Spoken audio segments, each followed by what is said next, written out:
We're getting up to a spring break where I teach, and I thought I'd share two life lessons I learned from recent trips that I took. And it goes to show how important sometimes getting away is, and not just for the purposes of getting away. So I recently, well, not recently, but a year and a half ago, I traveled to Japan, and it brought back a good memory.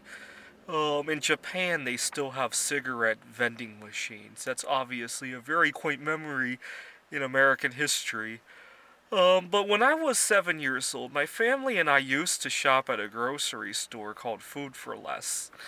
They had a cigarette vending machine. I think they checked your age because you had to use a credit card. Presumably, underage people wouldn't have a credit card.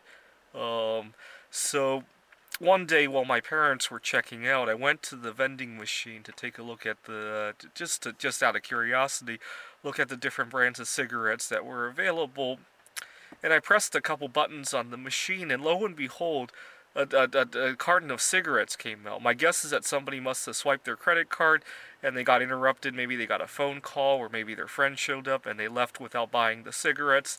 And a carton of cigarettes came out.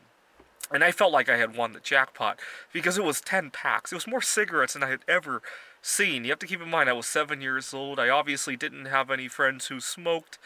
I just felt like I won the jackpot. I didn't even want to smoke or try smoking or anything. It just felt like more cigarettes than I could dream of. As a 7-year-old, 200 cigarettes seems like an infinite number of cigarettes, right? And so I was very excited, and I didn't want my parents to see, so I put it up my shirt. But as we were leaving the store, I couldn't resist just having a big smile on my face. And my parents were like, "What's going on?" Because normally I was never in such a good mood when I was 7 years old. So they knew something was up, and I finally confessed what had happened. My mom was so upset. I come from a relatively honest family, and my mom was just so upset that because obviously somebody had their credit card charged for the cigarettes, and not very happy, which really dampened the mood because I was it was a good day, I obviously didn't realize that somebody had to pay for those cigarettes.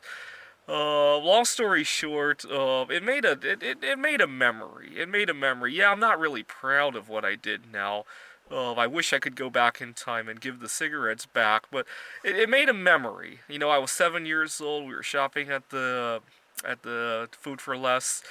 Unfortunately, not long after that, they got rid of the cigarette vending machine. There was probably some legislation. I don't think it's legal to have such a machine in the United States anymore.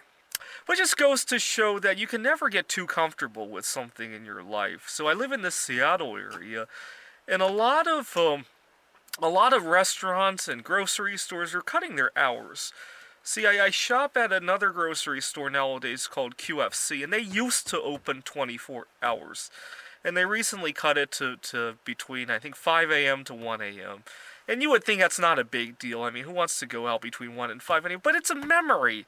I had one time where I went there at 3 a.m. because, actually, I had just totaled my car. I was driving a Mitsubishi Lancer at the time, and I totaled the car, but I was living in the car. So I ended up spending about a week sleeping on the streets, and I would sleep during the day and spend my I would spend my waking hours at night, and so I would end up going to that grocery store at 3 in the morning, and unfortunately they don't open anymore, and I really miss that memory. But you know what? I'm making new memories today. I'm not even realizing that I'm making memories today until 5 years later. You see me talking about those memories from 5 years ago. So it just goes to show that. And then another thing I realized is that in the United States, 3 years ago, we banned trans fat from our food supply. I mean, I quit eating trans fat long before that, but it's a memory because I go to the store and I look at a food label. I got this gotta have trans fat. Just out of curiosity, read the label. It doesn't, and I know it sounds so trivial, especially for something that I'm not gonna eat anyway. But it's a memory, and I got a little bit too comfortable with that, and I learned not to get too comfortable with a memory. Okay, so another travel related memory I had was 3 years ago, I had gone to Montana and I had stayed at a hostel room, and the hostel has three or four bedrooms that each hold 5 or 6 beds, if I remember correctly. And it was not a very packed day, so I asked the guy I would be staying with, if he would be using any fragrances, and if so, I'll just switch with somebody else. I'm not gonna bother him about that. And out of spite of he sprayed the entire bottle, which is really annoying because I had already put all my luggage in there. All my luggage picked up the odor, and I had to get rid of the odor. And so last year, as I was getting ready to go back to the same hostel, I was strategizing how I should talk to any people there to not cause the same kind of problem. Which is really silly because if you think about it, the reason we put on fragrances is presumably to please other people. There was only two of us, and I kind of feel sorry for this guy. He's spending good money on his fragrances. I mean, he's obviously young, so I don't know how much money he spent on it, but it's something. And he's spending it to kind of annoy people and to get revenge at people and to cause hate. If there were 3 or 4 of us, yeah, maybe he wants to out the one person, but there's only 2 of us. I kind of feel sorry for him. If I'm going to put on fragrances, it's to make friends, not to make enemies. So anyways, I was thinking about how to do this, and I was thinking maybe I should use a little reverse psychology. And go into the room and ask them, "Hey, what kind of fragrances do you like? Can I see it? Can I have some?" And if this guy's gonna spite me, he's not gonna put anything on, right? So that would be good. If he's a reasonable person, he'll say, "Oh yeah, here's the bottle," and then I could change the discussion. Go like, "Actually, I'm actually kind of allergic to them. That's why I asked you." And if he's a nice guy, that'll be good too. So I was thinking about doing that, but you know what? That kind of makes me sound dishonest as well.